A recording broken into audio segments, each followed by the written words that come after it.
So, Jake, one of the things that's going to be it's going to be good, right, is that as we get used to just talking and hearing ourselves talk and knowing that we're on camera, you're going to get more and more comfortable. Mm-hmm. So do me a favor, though. Remind me resume. Like, you went to college. You grew up where? I grew up in southern Illinois in a small farm town called Jerseyville. Oh, wow. Where in Illinois is that? So it's considered southern Illinois, but it's really like the northern portion of southern Illinois, right on the Mississippi River across from St. Louis. So almost St. Louis, really. Yeah. Would you consider it St. Louis? I would in some respects. Like everyone there is definitely a Cardinals fan. But about a 45-minute drive to the city. Uh-huh. Yeah. I have a buddy of mine who grew up in St. Louis. He's amazing. Everybody I've met from St. Louis is amazing. Yeah. It's like this Midwest. It's like this blend between East Coast and Midwest. It's sort of right in the middle. Uh-huh. You know? Yeah. It's almost like the bridge. Yeah. Between the two. Because Midwestern people, some of the greatest people in the world. Yeah. You know? It's just, there's something about the culture of the Midwest that's just awesome. Mm-hmm. Builds good people. I think so. I like to think so. Yeah, no. I think so for sure. So you grew up Southern Illinois, and then at some point you go to high school there? Yeah. Yeah, so my family on both sides is probably 5 generations deep in that little community. I went to high school, Jersey Community High School, and graduated from there in 2006. So all of my adolescent childhood memories are from that town. So at some point you get out of high school, you went to college at least once. Mm-hmm. Right? Mm-hmm. And where'd you go? So I have 2 degrees, but I went originally I went to Quincy University, which is also in Illinois. Okay. A little further north, also on the Mississippi. A lot of similarities between that town and Jerseyville. A little bit bigger. But not that far from home. So you didn't really leave home. Not quite. No. Not quite. Nope. It was a step. Yeah. Got it. That's awesome. Yep. That's a good way to do it. Yeah. Yeah. Like I think that, taking life in bite-sized pieces makes sense. Mm-hmm. Yeah. So you got that. So that degree was in, what did you study? English, lit, and there was a minor in history. So here you are now on the other end of a fire career. Yeah. Yeah. Starting with English literature. Yeah. Right? Mm-hmm. And you're now shooting a podcast. Yeah.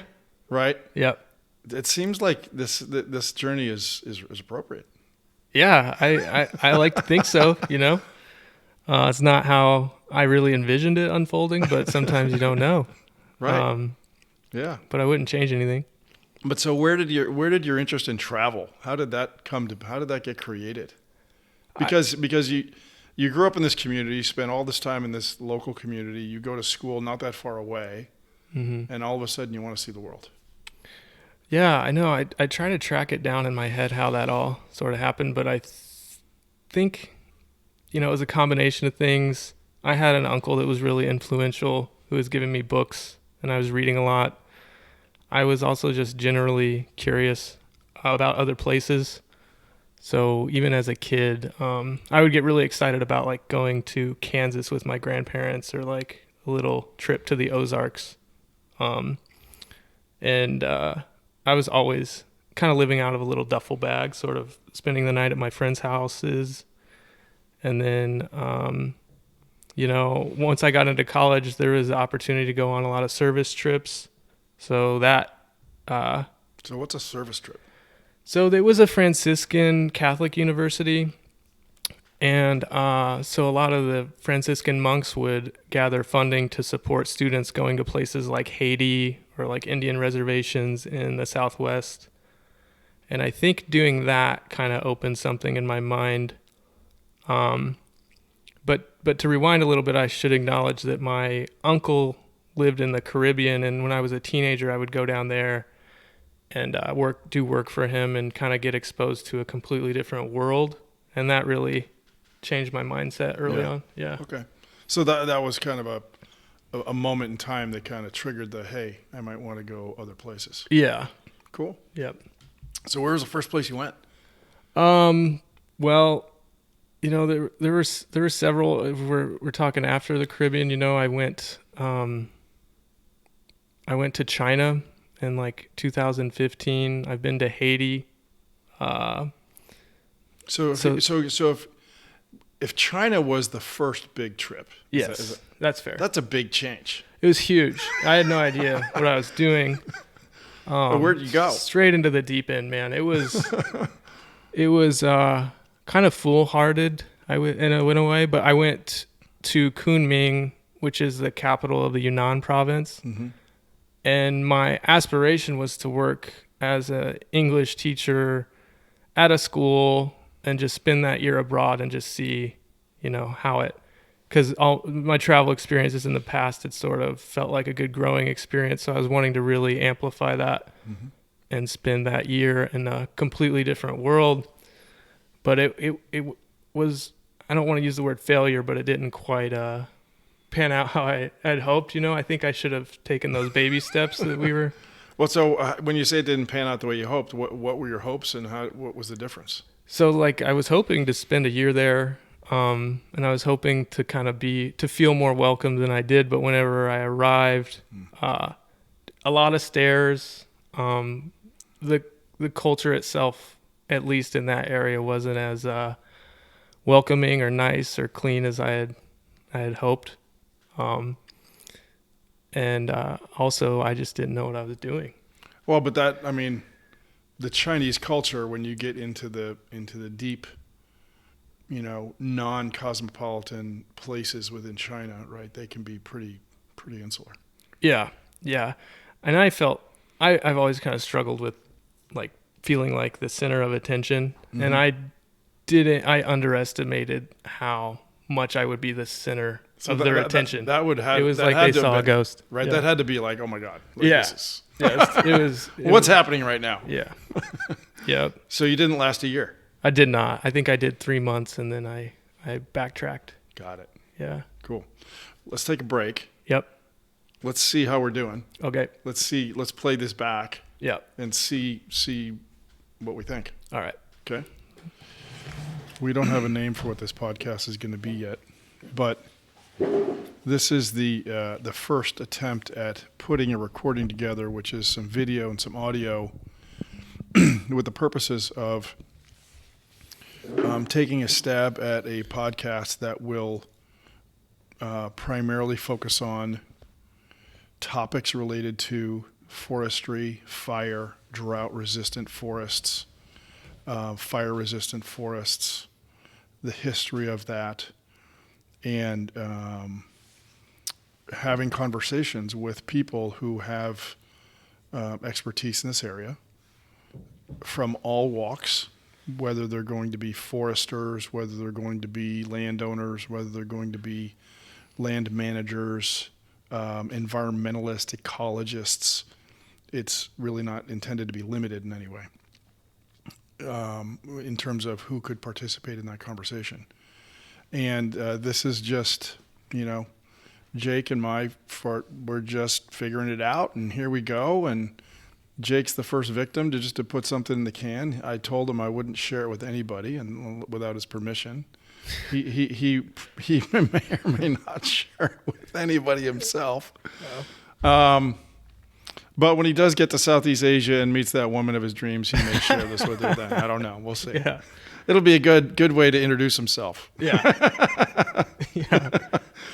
So let's get back to where we were. So you went to China under the guise of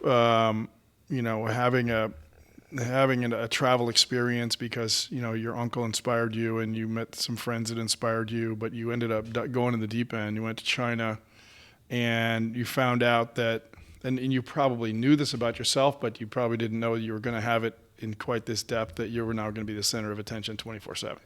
Yeah, I think that part was the most challenging for me. The stairs everywhere you go, combined with, When you say the airport. stairs, what do you mean? I think that the moment I got off of the airplane, when I was walking through the airport, it was like they had seen a ghost. And at least in that province at the time, I think it was a lot less westernized than, say, like Beijing or something. Oh, yeah, I believe it. So they hadn't seen many fellas with a beard walking around. As tall as you are. As tall, and Yeah. Yeah, that was even referred to as guaylo, which I think is... What's a guaylo? I think it translates to like oceanic ghost or something like that. So That's pretty ominous. Yeah. Oh my God. Okay. Yeah.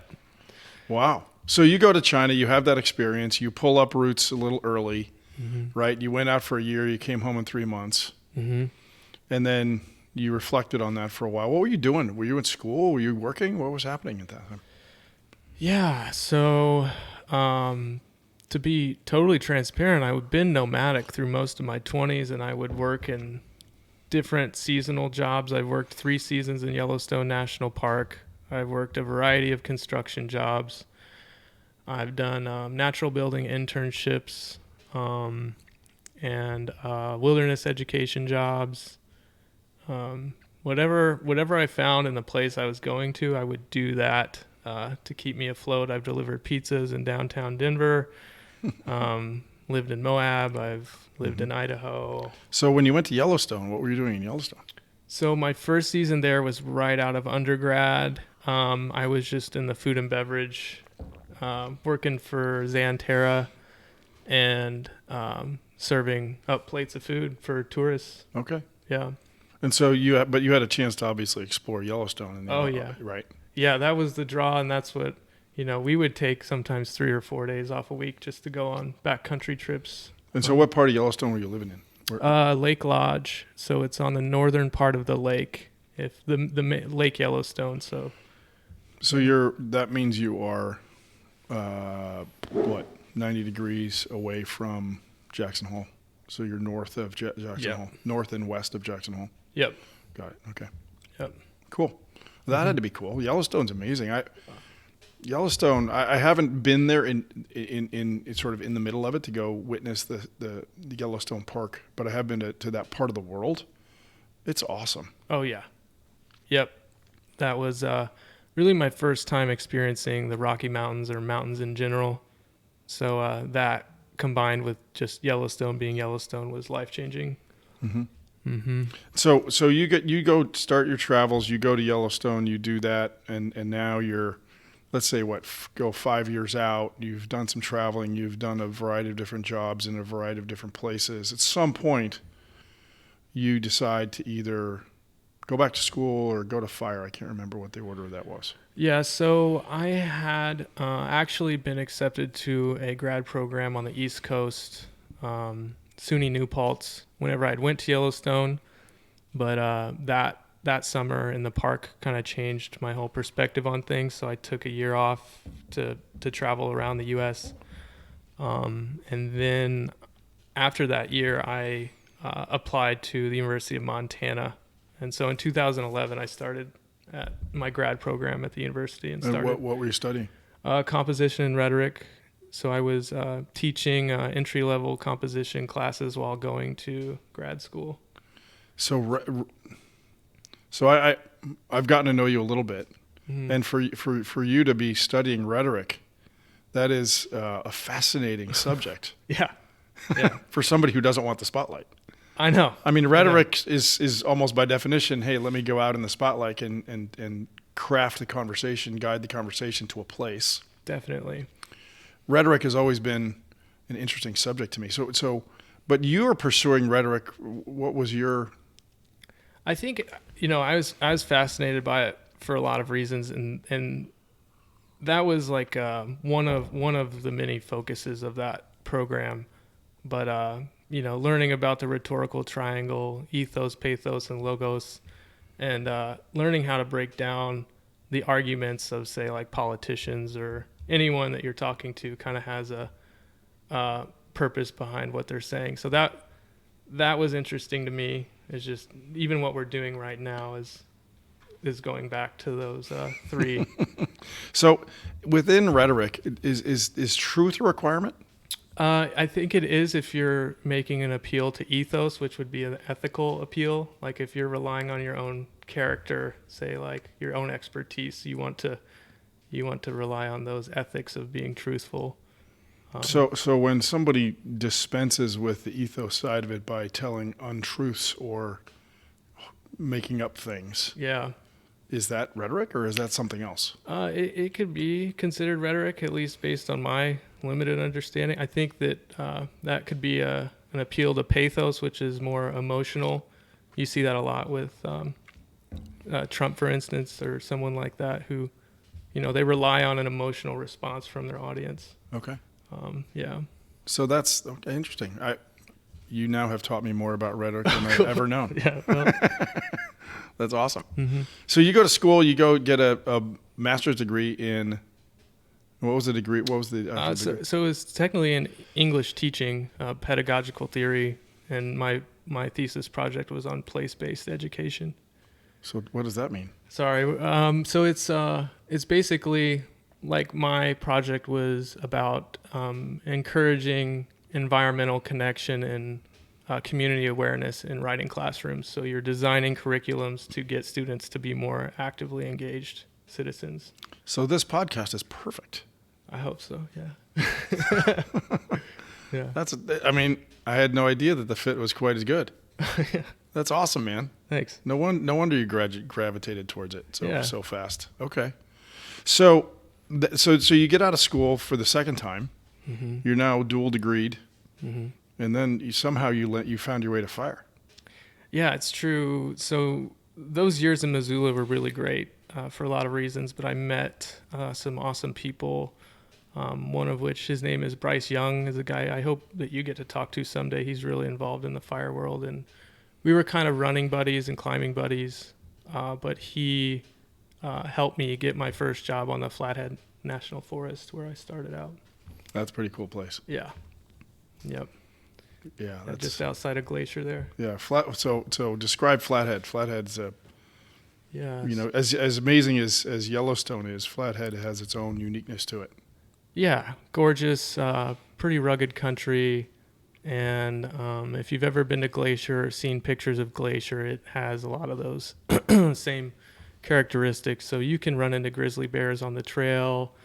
In the fall, you get the larches changing colors to a nice like vibrant orange, and then with the snow just starting to powder up on the mountains, that's kind of the blue sky, white mountains, and orange larches are a pretty good combo. What is a larch? Larch is just it's a tree that that they're hard to explain, but their pine needles are similar to what I would describe as like a koosh ball. So it's a conifer. Yeah. Okay. Yeah. And it has needles, or it has petals or leaves, or what? It has needles. Needles. Okay. Yeah. So it's very pine-like. Pine-like. Yeah. Okay. And what differentiates it from a pine? Do you know? I don't know. Does it have pine cones? It doesn't have pine cones. Does it respond to fire? It burns really well. It's great firewood. I know that much. So it's denser than pine. I'm not sure. Okay. Yeah. Can you pull it up and Yeah. let's look. Let's see what a larch is. Yeah.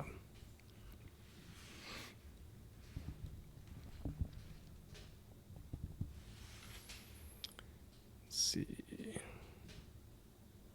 So they are deciduous conifers, which is I think pretty rare because they will lose their needles. Yeah. Okay. Yeah. They're native to cooler regions in the northern hemisphere, where they're found in lowland forests in the high latitudes and high in mountains further south. So they like altitude, but they want to be in the valley of the altitude. Sounds like it, yeah. So they need a lot of water, is my guess. I imagine so. Okay. Yeah. And so the larch, and you said they were orange larch. They turn that color, so this is what it looks like in the in the fall. So okay. they kind of pop. Beautiful. Whereas all the evergreens around it, they stay green, but the larch will turn. And so when you were in that part of the world, was that Did you see a whole forest like that, or was it just scattered around? Scattered around, Okay. they're in patches. Okay. Yeah. Cool. So you get to Flathead, you get to have that experience, and then you met somebody who drew you to fire somewhere along the way. Mm-hmm. Yeah. And, he had all the stories of being able to travel around, and you get paid to work out, and you get to see all these amazing places and save all this money, and then you get laid off, and then you can go live how you want to live. So that, if I'm being honest, I think it was like the lifestyle of it that appealed to me the most. That and the feeling that you are doing good work and the camaraderie aspect. So within fire, you worked for the Forest Service for how many years? For 5 years. Okay, but you worked in other fire agencies, not just the Forest Service. True. Right. Yeah. Yeah. And so you've worked on engines, you've worked in wildland. Yeah. So right? I started out on a Type 6 engine. And I've worked on hot shot crews and then, helicopters as well. So I was on, 2 different helitack crews, 2 different helitack programs. And so were you ever drawn to being a smoke jumper? Oh yeah, I mean that's always like an appealing thing, just to know that you did the work, like the pinnacle of the work, I suppose. But I like to think that. Did you ever jump? No. So of the fire experiences you've had, you must have some crazy fire stories. Yeah. About being in a tough spot, getting out of a tough spot, helping somebody get out of a tough spot, saving people from a tough spot, right? Mm-hmm. Tell me one of those. Yeah, I mean, it's a job where, it's not always like they try to glamorize it in Hollywood, but definitely points where it felt like we had saved a town or something like that, where so there was I'm trying to remember the name of the fire actually now. It kind of escapes me, but What state were you in? California. Okay. Yeah. Northern California, up by Trinity? No, it was south of there, near the Lassen. Okay. Yeah, so we were on a Type 3 engine. We had 5 people with us. Our captain, his name was Nick at the time, he took us to what was originally, I think it was the Sugar Fire. I could be mistaken, and I don't. But we were dispatched to this primary fire. That fire had spotted maybe 2 miles. So our engine broke off, and we were one of the first resources to arrive along with the strike team. So we were pushing through what was like a field of really dense sagebrush with flame lengths maybe like 10 to 12 feet high, sort of moving in our direction. So we tried to get around to the flank because we were in the path of the head of the fire. And so we established an anchor, and then we started doing our progressive hose lay. And I was the lead, and then there were 3 younger guys that I was kind of directing, and then we teamed up with 4 other resources that we didn't really know, and it was just us and maybe a 3-acre rip-in fire that was going towards a community. And so we wrapped this thing and pushed out a progressive hose lay and put it out, and then slowly other resources started showing up, and so we were kind of standing there just like looking at what we had done and the path that it was about to take. And I can't remember the name of that town. I wasn't familiar with that area. We just kind of got sent there. But it's a pretty sure thing that if, it had gone maybe another hour or 2, that would have taken that town out. Yeah. And so did you guys basically contain it before the resources showed up? More or less. Yeah. I mean, that original strike team did. So what is a strike team? Strike team is like a amalgamation of 5 different modules. So you can have a strike team of dozers, you can have a strike team of engines, or so a module would be a dozer in a dozer strike team. Yeah. So 5 dozers, it makes a strike team. Correct. Okay. Yeah. But so strike teams are all homogeneous. Yeah, it's just usually referring to like 5. So like say, the Cal Fire does it as well. It's like they'll send maybe an engine from this unit, and then I don't know how they do it actually, but the Forest Service will send separate engines that can be from the same forest or different forests, and they make up their own. Yeah. Well, I mean, I know Cal Fire. I only know Cal Fire just because I'm in the Cal Fire. I'm in California, but the strike teams that I've seen can be made up of contractors. It can be made up of a combination of contractors and Cal Fire. Mm-hmm. It can be made up of a combination of contractors, Cal Fire, and Forest Service. Mm-hmm. It's my experience has been that it's 5, 6, 7, 8 of a thing of a unit of fire defense. And so whether it's a bulldozer or some other piece of machinery or some other capacity or capability, that's what I've seen the strike teams do. And so, and they come in, it's a force. Mm-hmm. Yeah. It's effective. Yeah. Yeah. So in your instance, you had a strike team of dozers. They had came later. For us, it was a strike team of Type 3 engines that just kind of got thrown together really quickly. So a Type 3 engine, though, is not traditionally a wildland firefighting tool. I mean, isn't that more of a city firefighting tool? No, they're used, especially in California. They're a pretty common wildland firefighting tool. As you go lower in number, the bigger the engine. So like a Type 1 would be more of a municipal structural type of engine. Yeah. So a Type 3 bounces between the WUI and urban. It can. Yeah, especially for Cal Fire. Yeah. Or like a Type 6 is just a big fat off-roader. Yeah. Yep.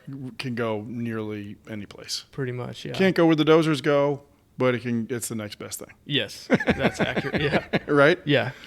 It's not on a track. Cool. Yeah. So you go fight that fire and you get some hella experience, right? Mm-hmm. And you had to be digging it. Lifestyle's amazing. Yeah. Right? Yeah. And you start traveling. Uh-huh. And so now you're in fire, you're bouncing around to some of these super cool experiences all over the West Coast, sounds like. Yeah. And you start traveling. Yeah. Yeah. Pretty fortunate, really, to be able to do what I've been doing. So where have you been? Like, give me a couple of seasons worth of what that was for you. Okay. Yeah. So, I worked on the Plumas National Forests in 2019, was laid off, and then I had went to Thailand for the very first time. And, I flew into Bangkok and I traveled around the country, and I spent about a month there and then came back, and I went straight into the Forest Service Academy in Alabama that year. And that was a great experience, month-long wildland specific, physically intensive academy. And then from there, jumped straight into a helicopter position on the Tahoe Forest, and I did a full season with them, and that was at the height of COVID. So that after I was laid off the fall of 2020, I went to Arizona, where I lived in Tucson. So I've spent quite a bit of time in Arizona as well, down in Tucson during the winter months. Cool. Yeah. Yep. And then came back after that winter, and I was working on the Plumas on an engine that year. And then after that season, I went and worked on an ambulance in the Bay Area, trying to get experience to kind of convert over to the municipal side of things. And before my 5th season with the Forest Service started, I went back to Thailand and spent more time there. So Southeast Asia seems like a... Yeah, Vietnam, Thailand, Indonesia. And what's attractive about that? It's just a combination of things, man. The people, the culture, I think that just the pace of life is generally slower and less pressure on the people, combined with like all the Buddhism and the temples, and I just like it, Slower than California life. Yeah, slower. Things are a lot more affordable. You meet people from all over the world too. Mm-hmm. So. And do you have a favorite spot in Southeast Asia? Yeah, not really. I think that Thailand in general will always be my favorite. Yeah. Well, assuming for a moment that you haven't been, there's places you haven't been.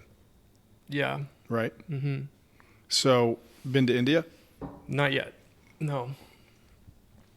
So, what other cultures would you think would give Thailand a run for its money in terms of cultural feeling aliveness? I guess it's hard to say until you go, but you can sort of imagine based on how countries are portrayed. Uh-huh. But definitely India comes to mind, and I know that's a super diverse, bustling place with all kinds of traditions, and I like learning about like the spiritual histories of places, and I know that Buddhism was born in India. It's kind of it came from like a lot of Hindu traditions, so I think it'd be interesting to go there and kind of explore that and just kind of. Well, you're also wander around. talking about civilizations that are far older than the United States, Oh yeah. right? So some Yeah. of that, I'm going to call it an anchored history, Mm-hmm. that must play a little bit of a role, though, in the comfort that it gives you when you go there. I think so. Yeah, I never thought of it that way, but I think that is definitely part of it. Yeah. So India has all that. Mm-hmm. What about Egypt? Wow. Oh my God. Yeah. Yeah, and I mean, know it's not, it's changed thousands of so years. much. Yeah. Oh, we got somebody's calling somebody. Got a call? Ooh. We'll put that on hold. It just reminds us that we have to turn our phones off, Yeah. which I did not do. So, lesson learned. Put that on the checklist. Do not have the phone on. Let's turn that off. There we go. So what other civilizations would be Well, compete with that? Just topically, right? You India certainly, for Egypt seems anywhere Sure. in that part of the world. Sure. What about the Amazon? What about Brazil? That is definitely fascinating to me. I hadn't really put that on my radar just yet. No. Not yet. Okay. No. Yeah. I mean, There's just a there's been feeling images released just recently that show that there's whole civilizations that may have existed in the Amazon, Oh, really? like maybe thousands and thousands and thousands of years ago. Yeah. How are they doing that with like With ground satellite imagery, radar? being able to see those structures, the structural part of it. Mm-hmm. Sometimes the farther away you get from looking at something, the better you can see it. Mm-hmm. And so, as much as we I think covet the Amazon from its wildness perspective, I think we're going to learn that there was some pretty rich civilizations living in that part of the world a very long time ago. Yeah. Yeah. So from your perspective, traveling, right? You get some juice from seeing a new culture, Mm-hmm. but seeing a new culture in an environment where they're chill. Yeah. Right? Yeah. Yeah. I think that's accurate. And without getting too deep into it, I think it's. Let's get deep into it, man. Well, it's a vulnerable thing. I like the feeling of sort of forgetting who I am when I go to a place. Okay. And I find it easier to do that in places that don't really reinforce the ego, that kind of sort of let you be. And there's this sort of just open acceptance. Yeah, We're just going to accept you for who you are. that's how I feel there. We're not judging. Mm-hmm. We won't judge. Yeah. Buddhism is very much that way, Yeah. right? Yeah. Okay. So that pushes you. I can understand why Brazil may not have landed on your radar then, Mm-hmm. right? Yeah. Because Brazil, and I'm hardly a world cultural expert, but that makes sense to me.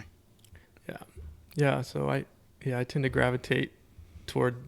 So do you find yourself living in Thailand, do you think? Yeah. Okay. Yeah. At least part time. Uh-huh. There's part of me that will always be Midwestern American guy. Sure, that's inescapable. And I'll always come back. Family, friends, Uh-huh. and there's a part of being American that I'll always love and be grateful for. But I don't know, maybe there's a balance to be found. And what about fire? Does fire have a future for you, or is fire kind of you've passed through that portal and had those experiences? Yeah.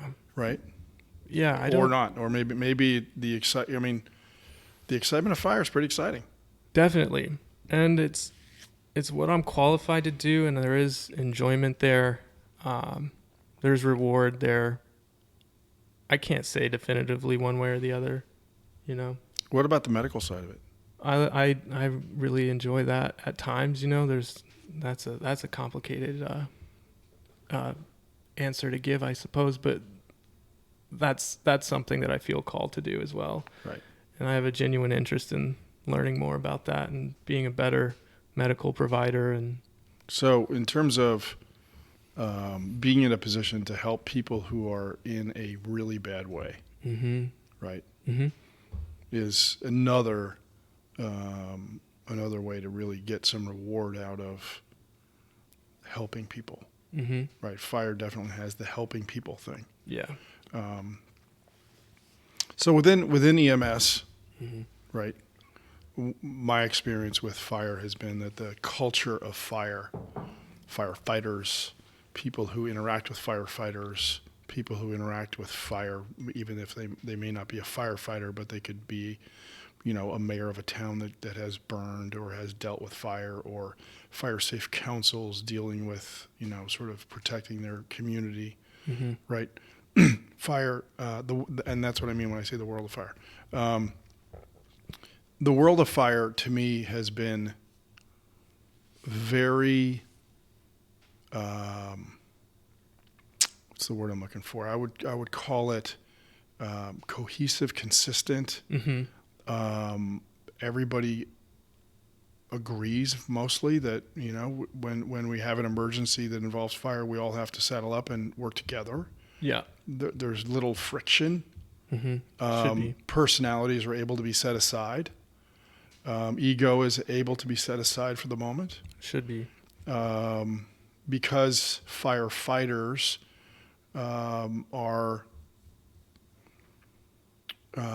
operate within a quasi-militaristic chain of command. Yeah. The ego is kind of squeezed out of it, so you're there to execute orders. Yeah, everyone should know their role. Yeah. Yeah. Medical's a little different. Can be. Medical's a little bit less chain of commandish. It's a little bit more chaotic, right? Yeah. The types of injuries and things you run into, while they do repeat, there also can be super unique, right? Yep. You got to be able to think on your feet, for sure. So do you see yourself sort of, seems to me that there's an intersection between Southeast Asia fire medical thing there. You think so? Well, I'm wondering out loud. Yeah, I don't know what it's like to be on unless it's, you know, like a humanitarian crisis or something. Do you ever have a language barrier when you go there? Uh, Does everybody speak English? Most people do, especially in the urban areas, and the younger populations do. Okay. Yeah, they tend to speak better English. Oftentimes, I notice that if you're speaking to an elderly person or someone who's older, they'll yell for their kid to come translate. But oftentimes, no. Honestly, they speak, they teach English to the youth at a really young age, and most people can understand what you're trying to say. Yeah. So in order to, if you were going to live in Thailand and somehow find a way to gain employment, at some point you'd have to be interacting with the Thai directly. Would you have to learn their language then? I would like to, you know. Okay. I can speak a little bit enough to impress them, I guess, you know, which doesn't take much, to be honest. They'll be thrilled if you can say thank you, you're welcome, and be able to order the food that you want to order. But yeah, I think that it's good to know at least a couple of things to say no matter where you're going. Well, I think making the effort. Making the effort, yeah. Yeah, I think that's true everywhere. Yeah. Yeah. I think that's a human nature thing. Yeah, I agree.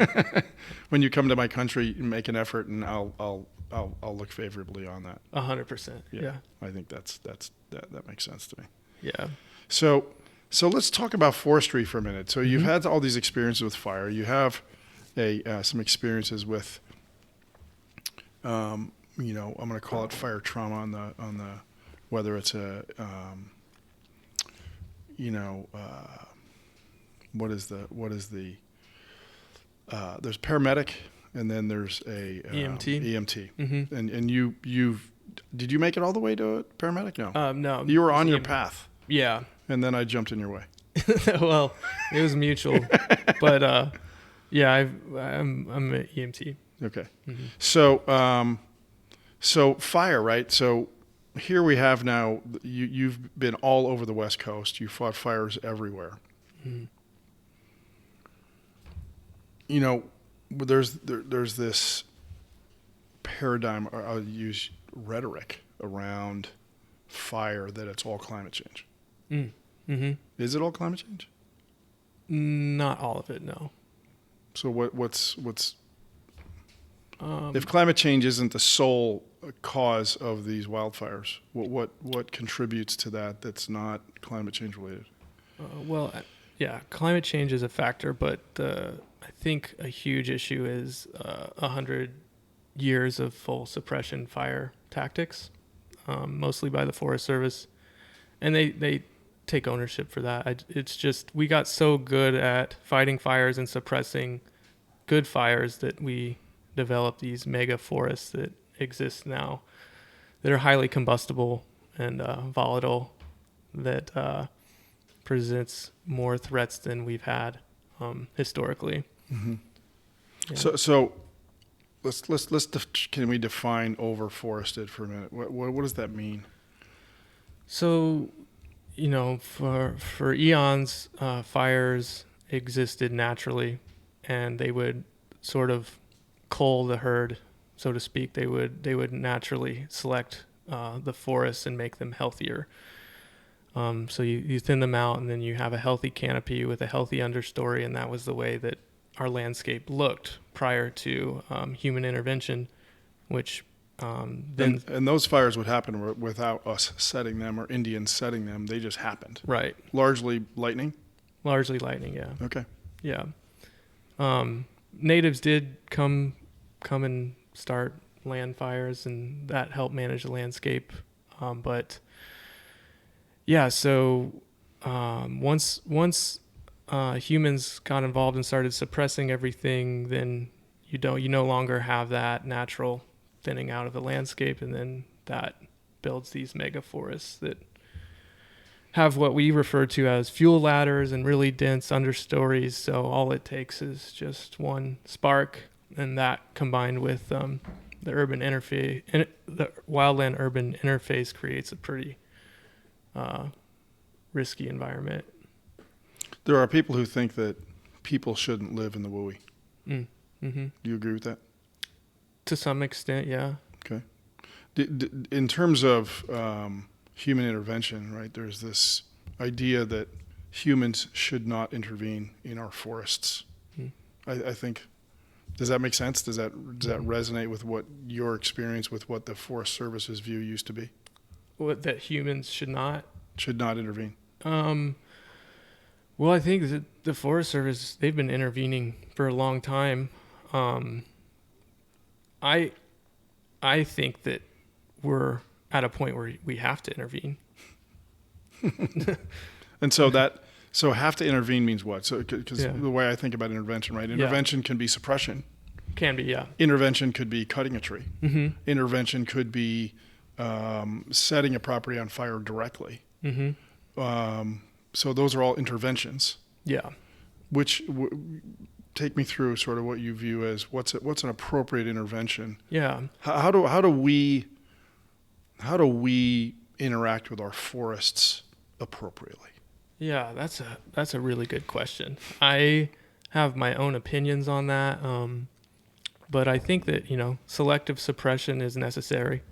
That you have to put out certain fires, especially if they're threatening communities or human life. Mm-hmm. That's a given. We have to intervene in terms of selective thinning projects and cutting down the trees that need to be cut down to restore the forests to the way that they should be, because we have these mega forests that exist. And also just, prescribe burning. That's a huge need that I think needs to be brought to the public's attention, and sort of a wider conversation needs to happen about that. So when you say a wider conversation, are you saying that the wider conversation would lead to better acceptance?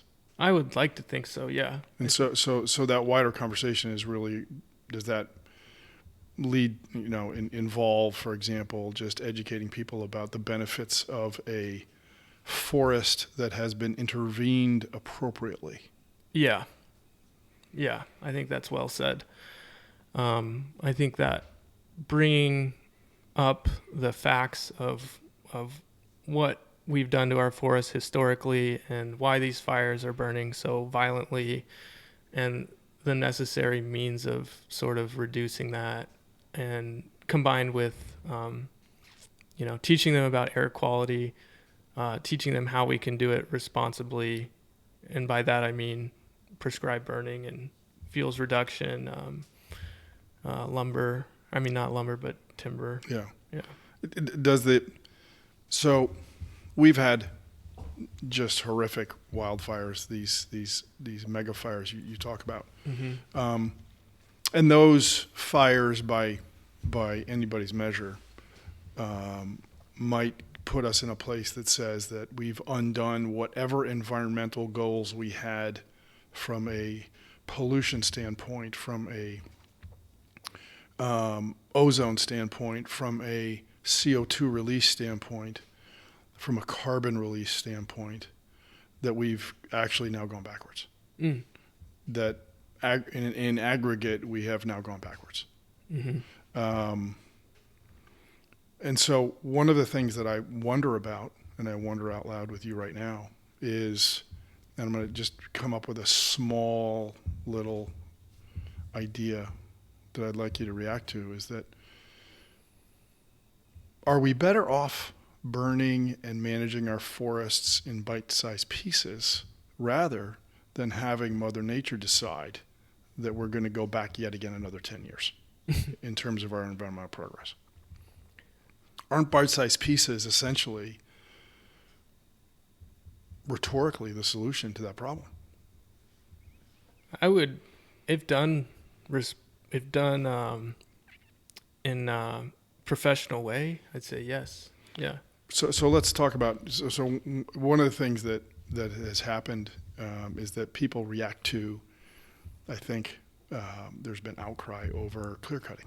Uh-huh. So, and I think you go back to the timber industry and the monetization of forests. Sure. Is something that we're not covering here today in terms of, because neither of us have any experience in the timber world. Right. We're talking about forests outside of monetizing forests. We're talking about simply a forest that is existing, that is, it might be a Yellowstone type forest, it might be a preserve of some kind. People may do some conservation hunting on that land, but it is not a revenue producing forest. Let's put it that way, right? Mm-hmm. We're talking about just forest land generically to keep our land safe, to keep our land productive. Does that make sense? Yeah. So in that regard, how do you view and I think the word you used more than once is appropriate, right? Mm-hmm. Appropriate forestry, appropriate, reduction of risk is something that we need to do. Yes.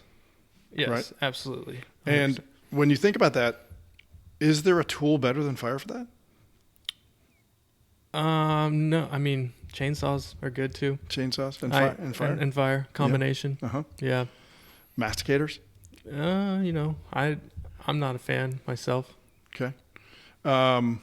Is there another tool that can handle 1 million acres at a time? I like what I've learned about air curtain burners, and I've used them. And having them at your disposal as a tool to dispose of fuels that are already on the ground is the best method that I've encountered in my career. So when you define best, what does best mean? Best, Most efficient and less carbon emissions, I suppose, like less smoke. yep. So I think that reduces a lot of the anxiety around prescribed burning or intentional burning by the public. Mm-hmm. Yeah. And so it seems to me that that there's a couple of different challenges. One is just the actual physical work of intervening appropriately. Mm-hmm. But then there's the rhetoric with the public, educating the rhetoric about what's happening and why. Mm-hmm. Right? Right. Both seem to be equally important. Agreed. Yeah. Right? Yeah, because I think there's a lot of red tape and a lot of pushback on these efforts. And I think that's largely the product of people not really knowing enough about it. Mm-hmm. That's my feeling. Uh-huh. And so it seems to me that your background sort of walks you right into a perfect blend of understanding some of the appropriate ways to manage a forest, coupled with developing the appropriate rhetoric to get the message out and bring people along. Yeah, I think that's accurate. I think I could. But do you it. didn't plan on that happening that way. No. No, I didn't. Yeah. But you see, that seems incredibly spot on right now in terms of skill sets for what the West Coast of America sort of needs. Mm-hmm. That's wild. Yeah. Yeah. Yeah. And here you are, you're at 36? 36. 36 years old, had no idea that you were going to hit this intersection damn near perfectly. And put yourself in a position to help do both. Right. That's wild. Yeah. Yeah. Now, do you blame serendipity for getting you here, or was this all just a grand master plan that you set in place, 15 years ago? Oh, it's all on that lady serendipity. Yeah. That's wild. Yeah. That's a hell of a journey, man. It has been, yeah. That's awesome. So from here going forward, right? Given that you are drawn towards Southeast Asia, you're drawn towards travel and experiencing other places. You're drawn towards going to places where you can be accepted and you can be accepting. Yeah. And yet you find yourself here at the front end of, maybe not the front end, but we're probably beyond the beginning, but we're nowhere near the middle of an effort to really change how we apply intervention appropriately to our forests. And so do you find yourself thinking, I want, like, Southeast Asia wins, sitting at the apex of this knowledge base you've built and the capability you've built? Yeah, it's I want the best of all worlds. I think that's sort of in my nature, but I think they're bifurcated interests in a way. Yeah. So that may be what brings you back to the U.S. then. Yeah.